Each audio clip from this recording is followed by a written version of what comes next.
Hello, everyone to Voice Focus as we continue to revel in the win against Liverpool throughout this week. With that in mind, we'll be taking your calls on the game, the season ahead, anything else you're Forest related you want to talk about. We'll be taking your calls, and joining me throughout the next 45 minutes to an hour or so is Emily Anderson. Emily, good to have you with us. How are you this evening? I'm still on a high. I can't stop talking about the win on Saturday, and my other half has just said to me, hopefully talking about it on the podcast for an hour will finally shut you up. But I don't think it will. I'm just feeling great. I'm very excited for this. It kind of takes me back to my local radio days. So people just be nice, and we'll have some fun. I'm sure they will. We've done a couple of these and they've been good. Leicester drew in the end, and I didn't even look at it. But did Leicester concede a late penalty just to really make Nick miserable? They did, although I told him to value the point, so it's all good. Well, that made him feel much better. We'll wait for a few people to join us. I'll do the same as normal. I'll drop the link in the chat after about 5 or 10 minutes, and then people can jump on. Do us a favour. I'd rather you had your cameras on. It makes me less nervous. You're going to say something crazy, but I'm sure people wouldn't do that. We'll chat with Emily for a little bit before we get going. Sort of news today, Emily. One of the transfer journalists, Graham Bailey, saying that Man City are monitoring, I think was a phrase from Morgan Gibbs-White. They're building a dossier on him. All the stuff that hypes it up. I'm not particularly worried about it.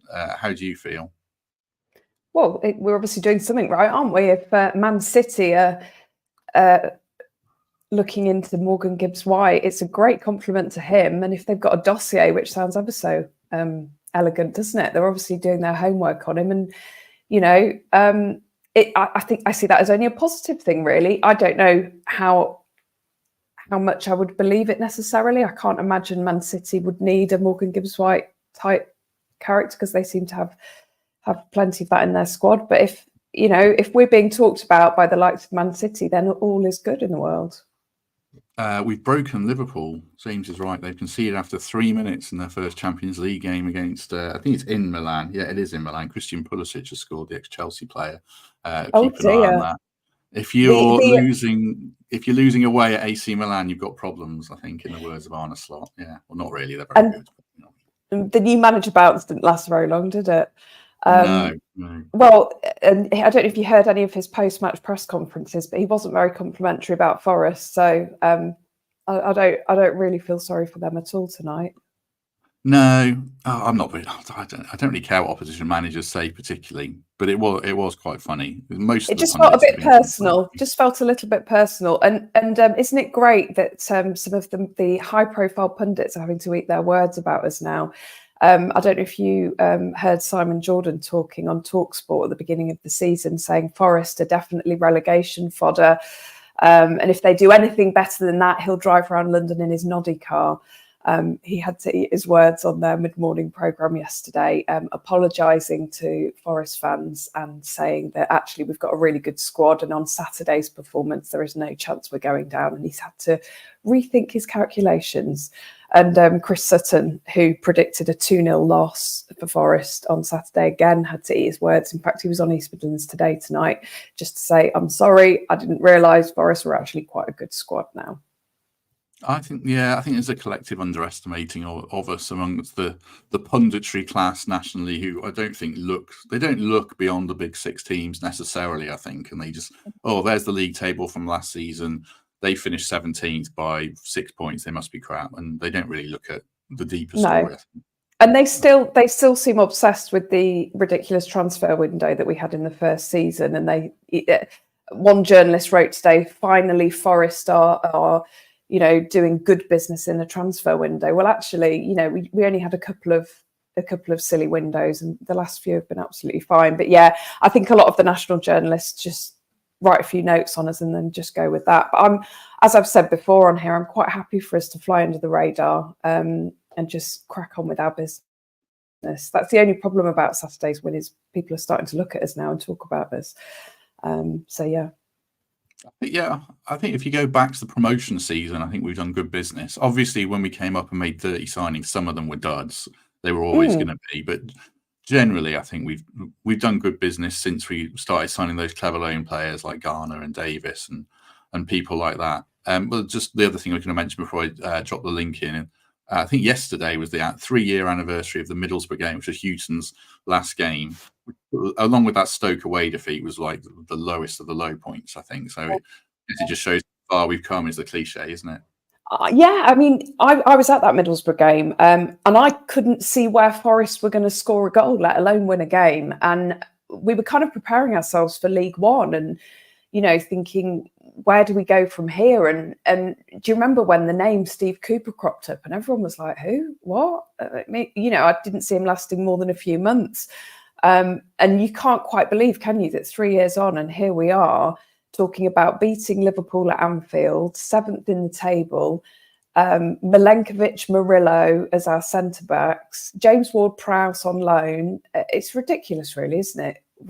Where you look at you think about the turnaround. And I always say to sort of younger fans, particularly, 99% of time following your football club is full of heartache and pain and negativity. That 1% of time makes it all worth it. And at the moment, we're going through our crest of a wave off the back of the win on Saturday. And I think we just have to enjoy it while it lasts, because there are going to be dips this season. We're unbeaten at the moment. We are going to lose eventually. We're going to lose, and it could be soon. I just think we need to all just remember where we are, remember where we've come from, and just don't panic. When we do lose a game, which is inevitable over a season. Oh yeah, definitely. Agree with all that sentiments. Right, I'm going to drop the link in the live chat.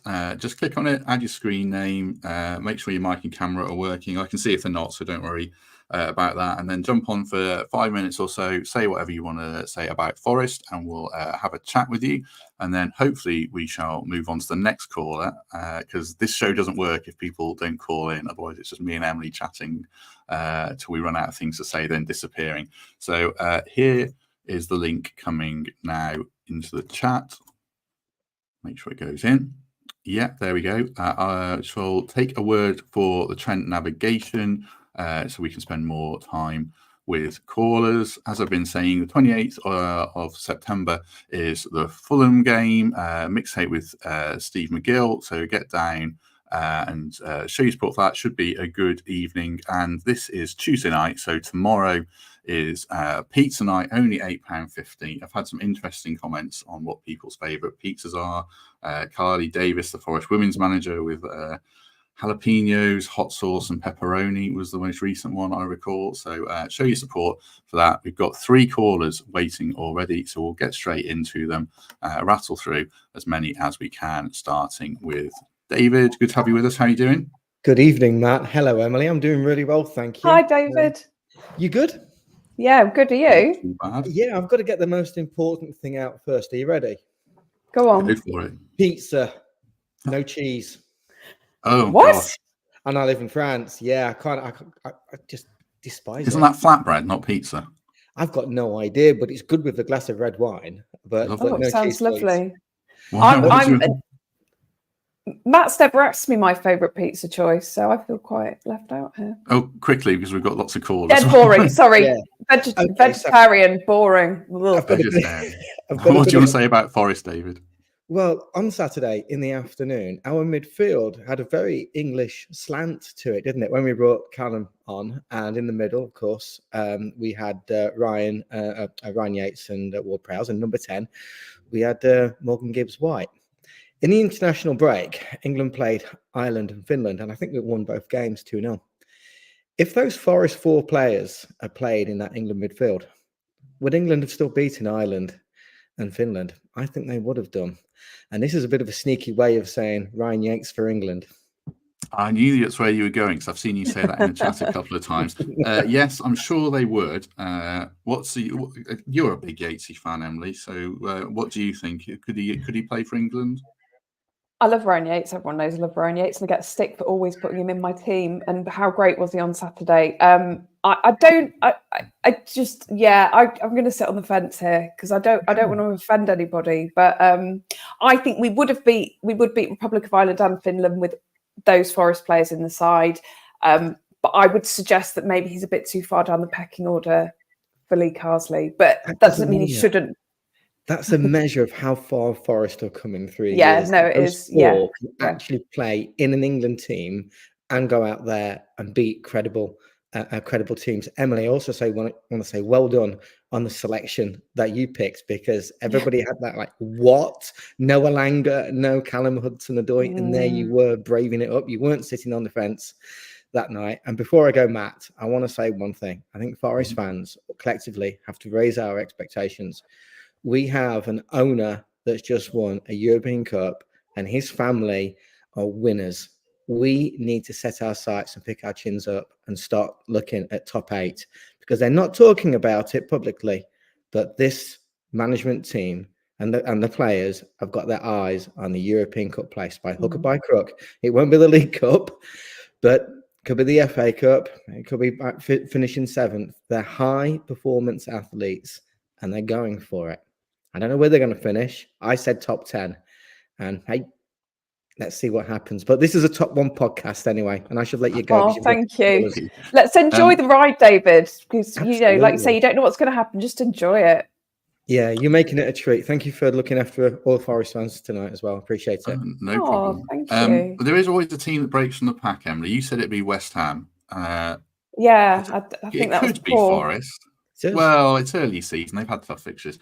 It could be Forest. I'm not getting carried. I said on Monday that I think we need to start winning home games and scoring more than 1 goal a game before I'll be convinced. But along with Greg, you're our biggest optimist. So Matt, is top 8 feasible? Go on, Dave. It is. On the day we selected Steve Cooper, I went on BBC Radio Nottingham Sport, and it was Hodgie with Colin Fray. This is where we're going to finish, and I got my prediction wrong. I said 6th. We've got a really good team. It's not just about the quality of the players. It's about the quality of the management and what they can get out of the players.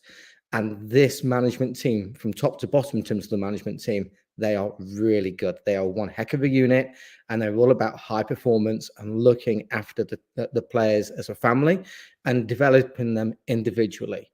You just look at the dressing room and look at how they act around the city. And sadly, I'm not there in the city. I can only see it online. It is something very, very special brewing, and it started with Steve Cooper, and Nuno's picked that up and taken it on in a really, really good way. You can't buy that in the transfer market. It is carefully knitted, and it's superbly done. And this season, I won't be shocked if we get European qualification, even if it's through the FA Cup. I don't mind winning that and finishing 9th. It's not bad, is it?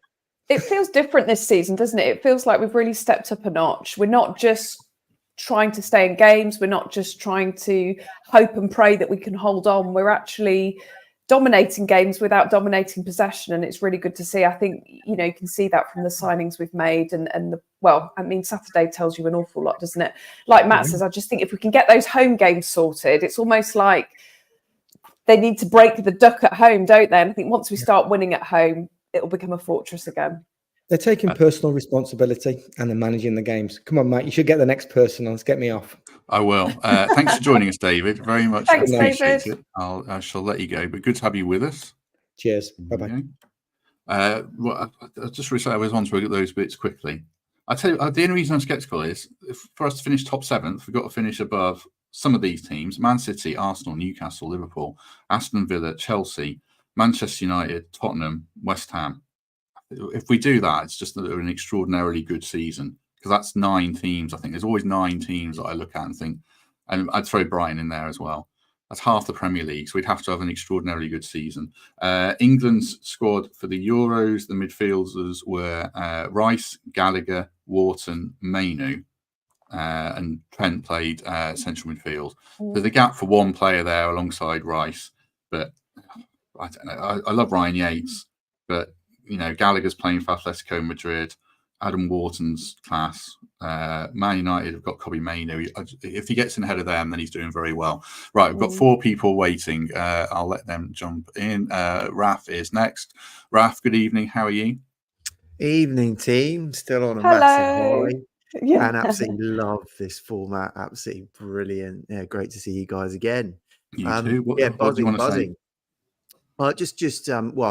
First of all, I know that we're all buzzing, and you know this kind of stats of you could still pay with things in crowns the last time that we won at Anfield, and all of these other bits and pieces. But the magnitude of what we've achieved is actually not just about Forest; it's about anyone going to Anfield.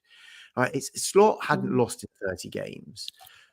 Virgil van Dijk hadn't lost in 70 games at Anfield. And that's all of the big six going there, and they couldn't crack it. And I really, really, really just think that if anyone's got any doubts in Nuno, and I know we've bashed a little bit of his tactics and when he was putting on subs, he was putting on subs at 60 minutes and he got the tactics spot on. I think we should all just give him a bit of space and just let him do his thing. He's had his pre-season and we're just seeing a bit of a upwards trend now, I would say, for sure. I think subs is probably the thing, Emily, that he's been most questions about. But now he's probably got a squad to make the subs and live or die by them a bit more, I guess, hasn't he? Yeah, it's the strongest bench we've had in years, isn't it? So that makes his life easy with regards to making substitutions. My only criticism pre-Saturday was he making those subs too late. In the Wolves game, I felt like he brought the subs on just a little bit too late to make an impact. But I think he's certainly winning over any Forest fans that were maybe sort of on the fence about Nuno, and hopefully, they'll allow him to do his business, because to me, he's just a tactician, isn't he? And he's been preparing for Brighton probably right from the final whistle at Anfield. So no, I think he's bedding in, but I think that the fact that we've got such a strong squad now really helps him. What about home games, Raf? We've struggled to win at home under Nuno. No worries there. Yeah, and it was, it's one of those things that we looked previously, and that was the reason why we stayed up, was our home form. But we couldn't win for Toffee away from home. So, it swings and roundabouts, and I'm not actually bothered if it's home or away. As long as the wins are coming and the points are coming, I'm not overly concerned. It's great to have that fortress at home. But actually, for our style of play, and if we think about how we quite love counter-attacking, it's probably more natural that we do better away from home, to be honest. So it doesn't really, really bother me. What I am really pleased about is, and we saw a bit of it in the close season, was getting to know Nuno a little bit more, and what a wonderful human being he seems. And I think that is actually being imprinted upon the squad, along with the ultimate happy chappy that is Ole Einar, and a few of the other squad. And I actually get this vibe that the squad are really tight as a unit. We kind of talked about it under Cooper, but now I think they really, really, really are tight. And the difference is I think they're playing for each other. It's not just about playing well for themselves. They're playing, and we're actually seeing, and what we saw at Liverpool, and we're starting to see, is they want it more than the opposition. And we're starting to see that game in, game out, where you've got every player playing at maximum the whole time. And it's really bedding in as just a fantastic feel for the whole squad. Callum and Elanga being totally chilled, and if they weren't, they disguised it really well with the plan that they'd come on at 60 minutes and 70 minutes and do the job from them, because that's what the team needed, and they're all working as one unit. And they both talked about it afterwards, being very relaxed about it, and that's quite unusual for football players, I would say. And so I think there's something special brewing. I think we've heard that through the summer. I remember John Percy said it, Paul Taylor said it, Emily, and you heard it from people connected to Forest as well.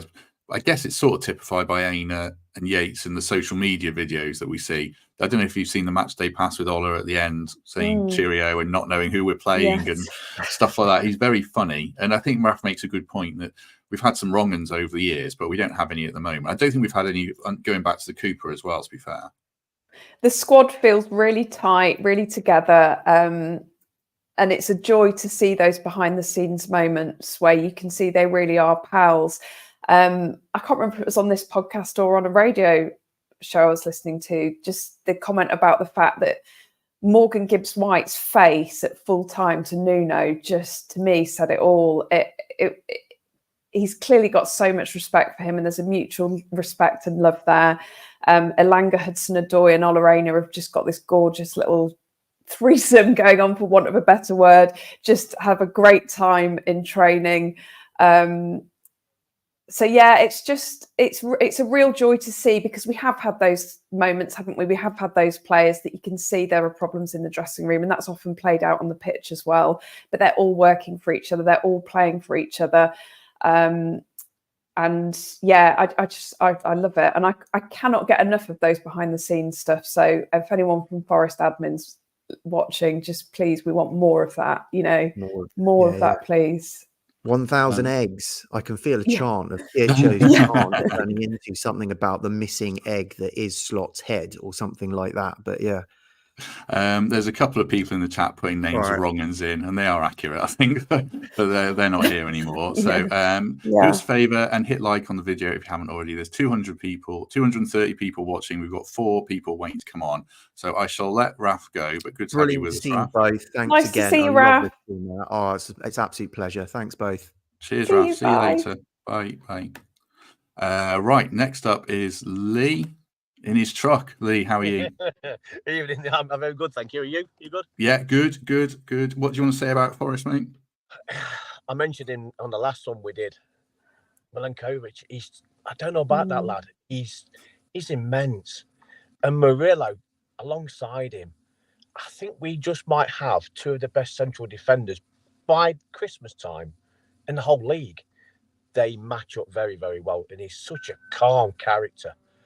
And Murillo just seems to feed off him as well. He's still that same exuberant central defender we've got, but with having him alongside him, I think it's going to be one hell of a partnership. I really do. I really am looking forward to seeing them play a lot more together.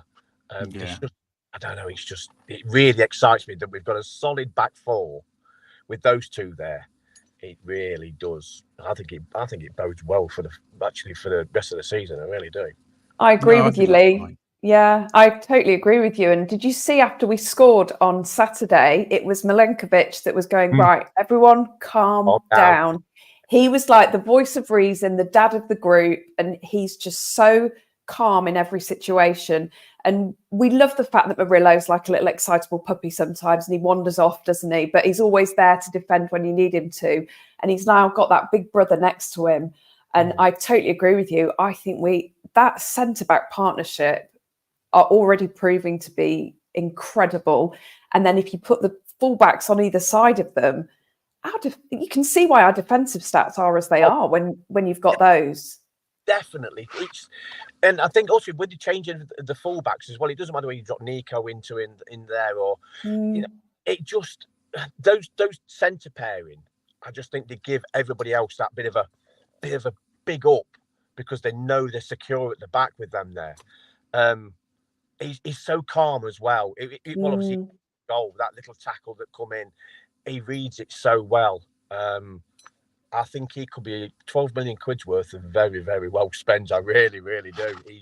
He does excite me. But before I go, JWP, people say so underestimated, but he did a really, really good job. He was here, there, and everywhere, putting little passes in, and that's not his game either. His game is creating, putting balls through, but he broke the play up. He put little passes in. I think he might actually do well for us as well. Actually, I'm quite excited about Ward-Prowse. I think that's a very good piece of business. I really, really do. I mean, I suppose it's going to be tough to drop anyone for not you necessarily want to, Emily, but there's Elanga and Hudson-Odoi are going to want to start on Saturday, but it's going to be very hard to drop someone like a Ward-Prowse, isn't it? I mean, that's a real headache, isn't it? As to how you fit him in, how you fit Anderson in, because obviously you're not dropping him, are you? Headache for Nuno. But on James Ward-Prowse, isn't it good to see already that he's not just a free kick specialist, he's not just a set piece specialist, because that's been a criticism before, hasn't it? But actually he was a great ball player at the weekend and he did a job for us, and I thought that was great actually, and his time will come where he gets those set pieces for us where he can influence a game, but I'm just glad that he did more than that on Saturday. Definitely he's definitely going to be. It's a nice headache for Nuno to have, though. With the squad that we've got and those players that are on the periphery, that he could just go, well, yeah, he might have dropped off a bit, but he can come in. It's a very, very good squad, and people have underestimated it, and I think they might actually pay for it. I really do think some teams will pay for it sometime during the season. Well, Liverpool certainly did, didn't they? They didn't give us a hope, did they? And in the end, we went and turned them over, which is so good. I'm still buzzing. I've got work colleagues just won't want to speak to me in a minute, but there you go. I'm not bothered. Very good, very good. By the way, I love this platform. I think it's brilliant. This forum is brilliant. I love it. Oh no, we'll keep doing it. We'll keep doing it. The only other question I've got, someone said, "Can we confirm Lee's not driving?" I'm sure you're not. No. I'm parked up again. I'm guided. You can see, guided tour the country again. I'm at Woodall services tonight instead of Watford Gap, like I was last time. Where's Woodall services? Where's Woodall? Woodall. It's just below Sheffield. Okay. Not too below Sheffield. So yeah. What's the offering? Is it, what have they got on the signs? Is it Burger King? Is it Waitrose? What is it? Kentucky and Burger King, and I don't go in there. I'll bring my own stuff. I'm trying to be a good boy. I'm trying to eat plenty of salads because I'm too much weight on me again. But there you go. No, my dad. By the end, my dad did that by the end as well. I think in the early years he would eat too many fry-ups and take us for them, but by the end he had a cooker and a microwave and everything in his truck. Oh yeah, microwave's behind me. That's just behind my head here, and my fridge is over by the other side. So yeah, brilliant stuff. Good man. Right, we'll let you go, Lee. We've got 3 people waiting, but good to have you with us, mate. Lovely. Thanks for joining. See you later. Lee. Meet you soon. Cheers. Bye. I'll drop the link in the chat again. We've got 3 people waiting. We've probably got time for about 4 or 5 more. So here we go. If anyone else wants to join, we've got Joseph Tag, if I've said that right, Tag, nodding the thing, sort of, and Danny. No, correct me when you come on, Tag. Right, Joseph, good to have you with us again. How are you, mate? I'm good, thanks. I want to say I love this format of getting fans to come in and share their opinions. It's great. I love the opportunity to share my knowledge. No, it's good to have you with us again. You won some fans last time. What do you want to talk about this time? Oh, first I wanted to say about the Sangare injury, up to 3 months. Mm-hmm. I mean, I was gutted when I heard it, but I think this Yates and Ward-Prowse midfield partnership can work excellently, with Yates being the person who annoys the opposition, wins fouls at the right time, tackles people, an absolute engine, passionate, and then Ward-Prowse next to him, technical, great passer, and obviously with those free kicks as well, that could work out. And I was sad to see Sangare injured because he was very good at winning the ball, but when he was on the ball, I wasn't comfortable. He either lost the ball, made a silly clearance, or passed it. He might have made a good pass, but it was to someone under pressure. He's a very good player, but one thing he doesn't have is composure, and that is what I think is key. But I think if he was more composed, he'd be brilliant. But I don't think we'll miss him as much as people think we might. Is Anderson still in your team then, in a midfield or not? Yeah, how I would do it is have your Ward-Prowse and Yates as your deep line midfielders. You would have Gibbs-White as your 10, and then you'd have one of the wingers, Langer and Hudson-Odoi, and then have Anderson. And then what you could do is you could bring one of the wingers on if we need to, if we need 3 points, if we need to go for the win, we bring in another winger. I think Anderson and Gibbs-White can rotate mid-game. Anderson can go to the 10, Gibbs-White can go out wide. I think that's great versatility, and then have one of either a Langer or Hudson-Odoi or Jota Silva or Sosa, whenever of them, a proper winger with Anderson. I think that'll work brilliantly. I mean, you can't drop anyone at the minute. No. What do you think about that tactic, Emily? I think it makes a lot of sense. Well explained. Yeah, I quite like that. Yeah, I really like that, and I like the fact as well that you're not leaving a Langer and Hudson-Odoi out there, are you? And I think Ward-Prowse and Anderson and Yates have all. Well, we know Yates can work defensively, but I think Ward-Prowse was really good defensively on Saturday as well in his debut. And I really like the idea of Anderson and Gibbs-White switching, because that's going to really upset the opposition, isn't it? Because they're not going to know where anyone is. Yeah, I think that's a great shout. You need to get hold of Nuno and tell him. Who's the best winger? Or is that horses for courses in each game, Joseph? Who's the best winger? I mean, tough decision. I would just say a Langer. And my reason is Hudson-Odoi. I love him. He's great. But the only thing is he is a bit predictable. When he cuts inside, he's very good. And he always manages to get a better of the opposition. But, I mean, I've never seen him take it to the byline. I don't want to be critical because I'm still buzzing. But, I mean, if he added more variety into his game, he'd be better. But Elanga, he has both. He's a bit quicker. But, honestly, both of them are amazing. But I think Elanga just by 0.5%, maybe 1. And how are you feeling about these next couple of games? Brighton away, Chelsea away, Fulham at home.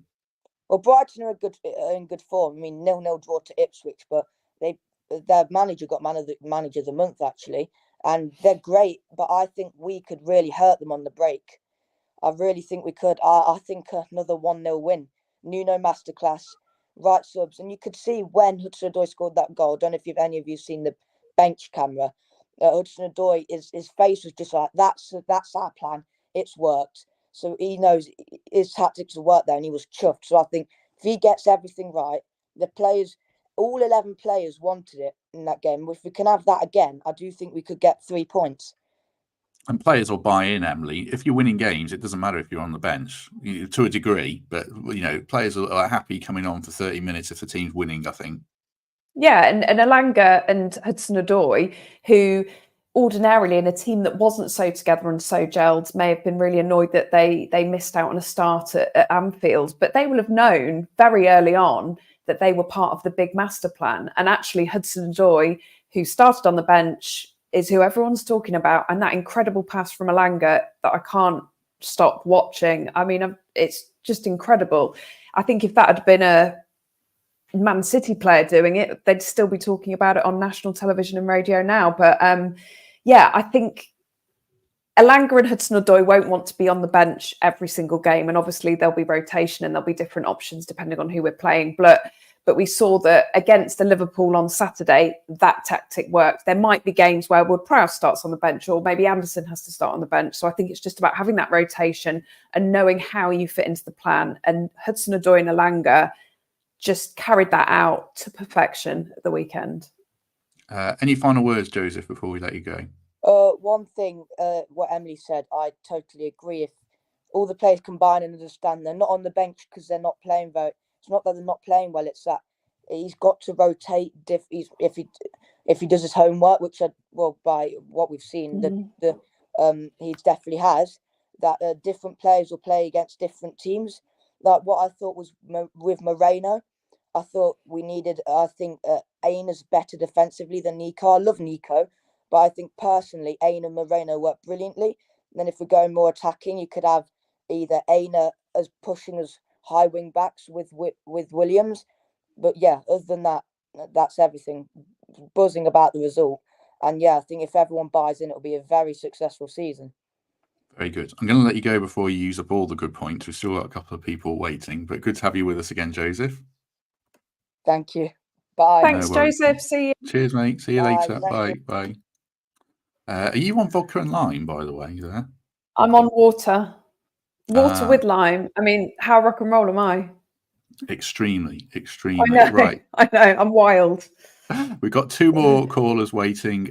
Just before that, we'll take a word for our second sponsors of this episode, Heavy Metal Football. Good to have them back with us. They've, according to the readout that JJ sent me, finally restocked a popular 92-93 third retro-inspired T-shirt. Head over to heavymetalfootball.co.uk. Link is in the description for this episode. Heavymetalfootball.co.uk. Grab yours before they sell out once again. While you're there, check out other exclusive Forest-inspired designs. Shirts are perfect for match day or repping the Forest heritage wherever you go, all around the world. Right, thank you very much to them, and we shall get back to our final 2 callers as it stands. How do I say your name? If I got it, how badly did I butcher it? It's not too bad. It's Tig. Oh, I was going to say that. Tig. Okay. So I don't know if you follow your rugby. There's 2 Irish internationals called Tig on the Irish rugby team, Tig Byrne and Tig Furlong. So they're probably the most famous Tigs out there. My wife's family is a lot of Irish in it. She was born in Dublin, so I was probably, if any of them were to watch this, they'd be pretty annoyed. But how are you? How are you? Yeah, good. Just a couple of points to make, I suppose. One thing I think needs to be acknowledged about the recruitment is the character of the players we're signing. It's not just based on their ability, whatever. It seems to be that we're looking for the right type of personality in our team. That they all buy into what we're doing. I think there's a great blend between those solid pros and that exuberance of some of our more forward players. If you look at the relationship between Elanga, Hudson-Odoi, Gibbs-White, and then you've kind of got more settled kind of characters like Wood and Ward-Prowse and Milenkovic and these guys coming in who just seem to be good established pros to kind of keep a lid on everything. And you'd be hoping that these guys who've come in, the likes of that, when things do get challenging later on in the season at some stage, I do envisage a period where we might go 4 or 5 games without a win, where it's not all disaster, that everyone keeps a level head on things, that we're going to have peaks and troughs throughout the season, and that these type of characters that have come into the squad can kind of bring that to us. I felt last season that we kind of got into a rut, and we were bemoaning every decision that went against us, thinking the whole world was against us, and you need these kind of characters to just keep a cool head and go, look lads, this can all change with one win. So I do envisage periods of the season where we go through like that, and I'm counting on those lads to kind of bring that level-headedness to the squad and really, push us on to a mid-table Premier League team. I'd be thinking targeting-wise, maybe in and around the 50 points, I think is doable now. I think anything above that would be a great season. Yeah, I think that's a really good point, Emily, that Tig makes. Because I know Toff said that he hates the dressing room music, but those young lads do bring a lot of exuberance. But equally, when you've got people like Toff and Yatesy in a different way, they kind of balance it out, and it does feel like there's a really good chemistry in the dressing room.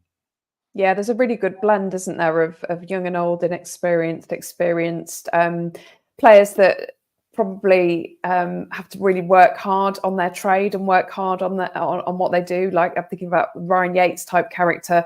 And then you've got your sort of people like Murillo who have just shined from a young age. So yeah, there's a really lovely mix in there. And it did make me laugh that Match of the Day had to sort of reference the music coming from the dressing room because they couldn't drown it out. You could hear it over the cameras. And by the way, thank you to someone, I think it was YouTube Sucks, has just put on the Callum Hudson-Odoi lyrics onto the screen, and now it's going around in my head again. So I just about stopped singing that. So thank you for making me start singing that all over again. Very good, very good. Do you think, Ty? I mean, I don't know if you've seen who the ref is for the Brighton game. Is it it's gonna test one or two because it's Rob Jones who sent Willy Bolly off? So it might be quite a good barometer of how we deal with horrific refs at the weekend. Yeah, well, hopefully that's playing on his mind if there's a controversial decision to be made in the game that he owes us one. But and kind of the final thing I kind of like to add is I do think now that we have a reliance on Milenkovic and our two centre midfielders, be it Yates or Ward-Prowse, that we're tight in centre midfield now with Sangare and Danilo out. And I do think that if Milenkovic was to get injured or anything, touch wood, doesn't happen to him, but I think he's in 3 or 4 games already established himself as possibly our most important player. I mean, given where we were with set pieces last year versus set pieces in the first 4 games, I mean, my head isn't in my hands every time the ball goes out for a corner anymore. I think he just brings that calmness to it and attacks the ball well. And like I said, with the centre midfield, I do think we could be a little light in that regard. Like, I know Dominguez and Elliot Anderson can play in centre midfield as well if need be, but I would imagine that kind of deep line 2 would be Yates and Ward-Prowse going forward. And if anything were to happen with one of those 2, we're really getting into a stretch squad. So hopefully we can keep both those fit until we can get like Sangare and Danilo back. And I mean, you just gotta love Yates away from home. Like, he's just such a wind up. Like, I just love going on Twitter, like, especially when we play away from home, going on Twitter if we get a win and just seeing the comments about Yates. It's just poetic, almost looking at the comments against him. So yeah, I mean, that's all I really had to add. Love the pod. I love the dynamic between all ye on the pod as well. You've got that exuberance of Greg and more calm, measured approach of Emily and Tim. So love the pod and keep up the good work. Emily's not calm or measured. Well, she's measured. I don't think I've ever been described as calm and measured. Could I print that? No. Yeah, I think I'm going to get that printed off, and I'm going to show my family and tell them that somebody who doesn't know me has called me calm and measured. Thank you very much. That's the nicest thing anyone said to me all week. So thank you. Anyway, guys, love the pod, and thank you. No, good to have you with us. Thanks very much. Right, we've got 2 more callers. I'll clip that up for you. Don't worry. You can send it on to Nick. Calm and measured. Yeah, 2 more callers before we have to go. First up is Danny. Danny, good to have you with us. How are you doing? Hi, Danny. Good evening. I'm very well. How are you? Good, and good to have you with us. What do you want to say about Forest, mate? Well, sort of teams well, everybody looks and says, we take games in kind of little chunks. And we know we all hate the international breaks, but looking at the games that we've got coming up, we've got these enforced little breaks, which actually give us these nice little chunks. So, we've got 3 games coming up: Brighton away, Chelsea away, and Fulham at home, and then a nice little break. So, if we can achieve certain results, just points, sometimes it doesn't matter about the actual game. It's just, what do we achieve in those little chunks? The next little chunk, we've got 3 games at home and Leicester away. So something very achievable out of that chunk. And then the next chunk of 4, Arsenal away, Man U away, City away, and Ipswich at home. So again, just looking at those little chunks, if we can just achieve, decent performances, decent points tallies back from those little chunks, we're going to be in very good shape. So I think if you look at that last group of 4, if we can take 3 points from the 3 away games and Ipswich at home, that could still be seen as good. We could draw 3 of those games and say we've done really well, but it's 3 points. So in effect, all we need to do is win one of them and still look at that for what it is. So, these enforced breaks that we all hate, I hate the international breaks, but I think it actually gives us these nice little opportunity to take things from little chunks, reassess, build the togetherness within the team, let Nuno work on what he is obviously doing brilliantly. And I think this is putting us in very good shape. Yeah, I was. That's a really good point. I was looking, Emily, at an FPL wildcard for game week 6, like all super cool 40-odd-year-old men do, and looking at getting some Forest players in it because we've got, as Danny says, we go Fulham at home and then Chelsea away, and then we've got Palace at home, Leicester away, West Ham at home, Newcastle at home, which has got a different complexion on it, having seen them play this season, I think. Then it's Arsenal away, but then it's Ipswich at home, and then it's City away, and it gets a bit more interesting. But Danny's right. The next bracket after this bracket, we're already sort of looking at, and it could be where we hopefully kick on. Or am I saying it wrong? And has Danny got it completely wrong? And who we're playing is almost irrelevant because we can go to Anfield or win, or we can not beat Wolves and Bournemouth at home. I'd really love the idea of breaking it up into chunks, Danny. Like, I'd not even thought about it like that, because it can be quite overwhelming, can't it, when you look over a season and where you have to go. I know we all have to play the same team twice. I get that. Every team twice, sorry. But I'm kind of in the camp of, I don't really care who we're playing now, because we've proved that we can do it. We've proved that we can do it against one of the best sides in the Premier League, one of the best sides in Europe. So bring on any opposition.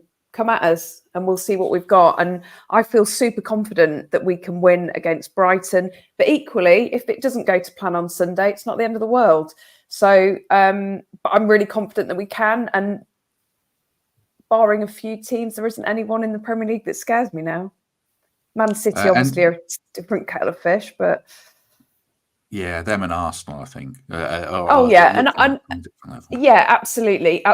But we even proved in our first season that we can do Arsenal over, and we also got a draw against Man City at the City Ground. So at the end, it's such a cliche, but once that whistle goes, once the players are on the pitch, anything can happen. And we proved on Saturday that we are more than a match for Liverpool, and we basically scored them on Saturday. So yeah, I genuinely don't fear anyone at the moment. I think if the mindset's right, if the game plan's right, if the tactics are right, why not? Why not? Danny, anything you want to add before we let you go? Squeeze one more caller in. Yeah, no worries. I think these breaks also help us as fans, because you can then look at those chunks and you have an opportunity to reflect. Look at the positives that can come out. Okay, we might lose a game and then we draw against a good team, or we take 3 points, and it perhaps stops everybody going too far one way or the other. You have a period of reflection, as they say. So I think it's all good for us. We're playing unbelievable. I'm lucky being in Slovakia to be able to watch every game, to record it and watch it again. So perhaps I'll do Liverpool for the 3rd time after this. What's the Slovakian Forest contingent like? Are you a one-man band, or do you have anyone else out there? I've managed to get in all of the in-laws who all now wear Forest kit. They all wear Forest hats. They've got tops from the last few years. There's actually a Czech fan page which has been running for a number of years. So even when we were poor, shall we say, that's got 2,000 plus members. So yeah, I'm running the Central European Supporters Club. It's growing just drip by drip, but yeah, there's a long way to go, and this is for life. So it's brilliant.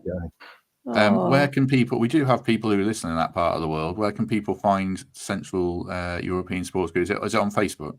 If they go onto the official Forest supporters page, there is all the branches listed. There's my contact email. They can message me on there. Excellent. Right, I'll let you go. There's one more person to squeeze in, but good to have you with us. Thanks very much. Thanks, Danny. Cheers. See you soon. 245 people with us, which is great. Do us a favor and hit like on the video. I think Saturday's had over 1,000 likes, which is massive, and Monday's had like 800, which really helps as well. So if everyone who watches hit like, it makes a big difference. Last person, I'll let maintain their anonymity because they've been on before, and I know they're not going to say anything crazy. Gary, that's not your real name, I'm sure. What do you want to say? Hello, Matt and Emily. I thought I'd keep it on a light-hearted note here about the quality of our songs lately. So I'm not a fan of this new Hudson Odoi one, nor the Murillo one. So nor the Murillo one. No, my problem with the Murillo one is the line about him breaking ankles everywhere he goes, which he's not that sort of defender. He's a Maldini. He's a classy defender. And especially considering Danilo's broken ankle, I kind of feel like that's not something we should be cheering for. And for Hudson Odoi, my problem isn't so much the song, but what we're missing here. I'll post quickly in the chat here my suggestion. But to me, the tune 20th Century Boy by T-Rex is crying out for Callum Hudson Odoi. I've seen someone shout that one as well. Yeah. So I mean, you have the people in the chat are saying, well, you agree here. You do have the smoothest voice ever. You could be a DJ yourself. I am a DJ. That makes sense. But yeah, so I don't know. Maybe I can maybe I can push people towards a slightly better Callum Hudson Odoi tune. It's plain to see he's a tricky tree. He's our boy. He's Callum Hudson Odoi. Very good. Are you a chanter, easier for Emily? people to remember as well? Oh yes, I'm a chanter. Oh yeah, there are certain chants I don't get involved with. I bet you can guess which ones those ones are. Yeah. But there's a particular one. But no, I if anyone stands or sits near me at a game, they'll know I spend a lot of time with Emma, who's a friend of the podcast, and also our very own Greg, and they know how loud I can be. So yeah, I love it. God, I love a chant. Love a chant. Well, sadly, I'm frustrated because I live in Italy, so I only get over for like one game a season, and by then the chants are already made. So I'll try and push it on your behalf. I'm too self-conscious. I sing Mull of Kintyre, but and I'll shout at a ref, but I'm not a chanter. I must admit. So fair play to anyone who is. I mean, I don't start a chant. Don't get me wrong. I'm not the person that starts them. I just join in. And sing really badly. So yeah, but God, I love it. Love the chanting. Any final words, Gary? Non-song related? Anything you want to add before we bring things to a close? No, I mean, there's not really much to add on the back of the Liverpool game. I mean, the football did the talking. It was amazing. I mean, I know there's been talk comparing it to when our best performance since. I go back to my prime era was the sort of Frank Clark period, and I remember the away game in Munich, the win against Manchester United. I'd say it's our best game since that sort of era. Wonderful. Right, we'll let you go. Good to have you with us, and I shall wrap things up. But appreciate you joining us again very much, whoever you really are. Nice. Oh, I kicked him out. Sorry. Sounds like Late Night Love. The song there. Who's the DJ? Graham Torrington. Do you remember? Graham Torrington. Yeah. Is that still on? Matt, I don't know, mate. I've not got time for that. He's got a ridiculously smooth voice, to be fair. I know. It was like chocolate. It was lovely. It was. Right. On that note, you never predict what's coming, do you, on these things? That's one of the beauties of it. You don't know what people are going to say. But yes. Right. Do us a favor, as I keep saying, if you haven't already, hit like on this video. You can also subscribe. Subscriber numbers are going up nicely. You can look at becoming a channel member. Give us a lovely review on iTunes. I do read them all and look for them. And Spotify, any 5-star rating is greatly appreciated. We shall be back tomorrow with a guest interview. It's a good one, I think. I don't normally say who they are in case they fall through, but I'm looking forward to chatting to them. And then Thursday match preview, Friday opposition preview, and Sunday post-match. I feel like I'm going into a bit of a lull with my voice after hearing your man there. Emily, any final words, any other business? No, I really enjoyed this tonight. It is a great format, as everyone has been saying, Matt. So if you ever need me to fill in again, I'm more than happy to. I really, really enjoyed it. It's so nice to see faces, isn't it? And to actually talk to people that watch and listen to the podcast. So I hope everyone else enjoyed it as much as we did, but it was really good fun. And I still haven't got the Liverpool win out of my system. So I'm going to go and bore my family with it even more, show them some more angles of that goal. Yeah, massively. Tomorrow's guest was at Anfield, so it'd be good to get their perspective on it. So do check that out. If not, then join us for the match preview. I do enjoy doing these. As Emily said, they are fun, and we'll do one probably once a month or something like that. It's good to hear lots of different perspectives, see lots of different faces, hear lots of different voices. So yeah, good stuff. Good stuff. Thanks for everyone for joining us. If we don't see you tomorrow, then we shall see you soon.